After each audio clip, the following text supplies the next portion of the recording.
Estou aqui plena com a minha camisa. Plena não, né, amores? Que a situação tá tensa. Tá tensa. Entrei pro antibiótico já. Tô com a minha camisolinha do Mickey. Que eu amo. Tô vendo sério, gente. A situação tá tensa. Mas enfim. Podcast remarcado pra quinta-feira. Quarta-feira preciso estar bem pra tirar foto. Não, terça-feira eu preciso estar bem pra tirar foto. Quarta-feira tem outro negocinho aí também muito bom.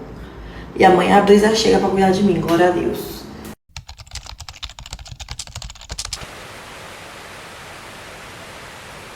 Gente, juro pra vocês, eu não aguento mais chupar essas pastilhas aqui, ó. Pra garganta. Enjoei. A primeira achei gostosinha, desde manhã. Agora eu não aguento mais ficar chupando pastilha.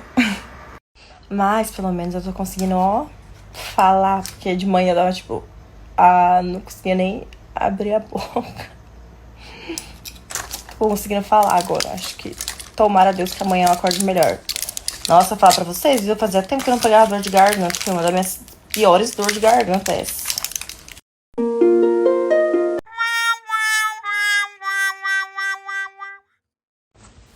Eu continuei deixando o trem aqui pra poder segurar o cabelo assim, pra na hora que eu soltar ficar aquela ondinha.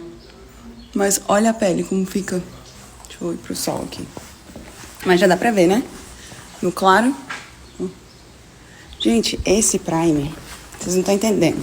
Mas assim, hidratante, tá? Protetor solar, muito importante. E aí vem o primer. Vai parecer que sua pele vai ficar toda cebosa e grudenta, mas não vai. Vai ficar linda e maravilhosa, com um aspecto bem natural. Eu passo base em pontos específicos, não passo no rosto todo.